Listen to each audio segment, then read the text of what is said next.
The objective of practicing Buddhism and cultivating one's mind. What does cultivation really mean? Cultivation is about changing our own behavior. The objective is to attain the highest level of realization, or in other words, to become fully enlightened. There are 3 aspects of cultivation: discipline of one's own actions, regulation of one's own speech, and elevating one's morality.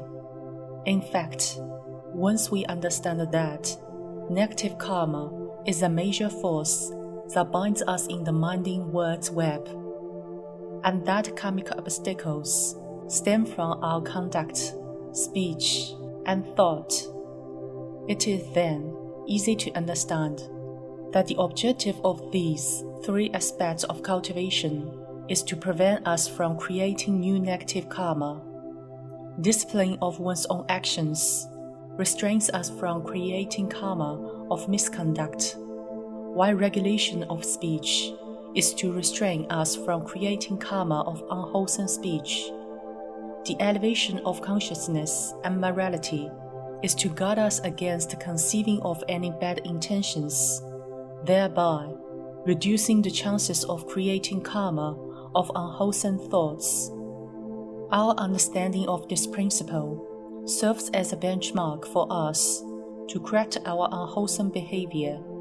In doing so, we reduce our karmic obstacles and cease to weave another new web of karmic relationships. However, applying this principle and the extent to which it can be applied in our lives will depend on each individual's level of understanding. For example, your superior may have increased your workload so much so that you are totally occupied, working overtime frequently, while others receiving the very same salary had less work to do. Under such circumstances, you may be unable to enjoy it, refraining from doing anything improper on a surface level. But deep down, are you not truly angry? Why is it so important not to get angry? If you don't show any anger in this situation, will you be called a coward? What is the right way of thinking? This all up to us to discover and comprehend. With each question answered, our spiritual state will go one step higher. Different levels of comprehension will give rise to different levels of spirituality. Failure to comprehend will lead you to, for example, comparing your workload with that of others, leading gradually to the harboring of indignation at the thought of being treated unfairly. This is when you have unwittingly developed negative karma, thinking you are the one who has been victimized. This is how one gradually loses motivation in their spiritual practice. However, as a matter of fact, any effort will pay off eventually.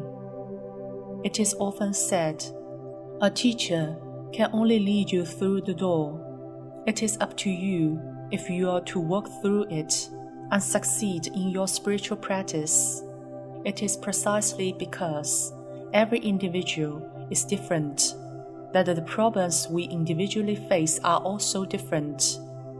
Therefore, it is not possible for the Master to lay out for you all of the answers that require your comprehension. Fortunately, while the approaches may vary, the fundamental guiding principles to abide by remain unchanged. These guiding principles are applying the law of cause and effect, and karmic affinity to understand the life, adopting the Buddhist practice that the Master expounds to solve the problems in your daily life, and treating the doing of meritorious deeds under the refraining from generating negative karma as guidelines to self-discipline. In the discussion of the 3 aspects of cultivation, there is no mention of the accumulation of merits and virtues. But why are the merits and virtues regarded as the consequence of our cultivation?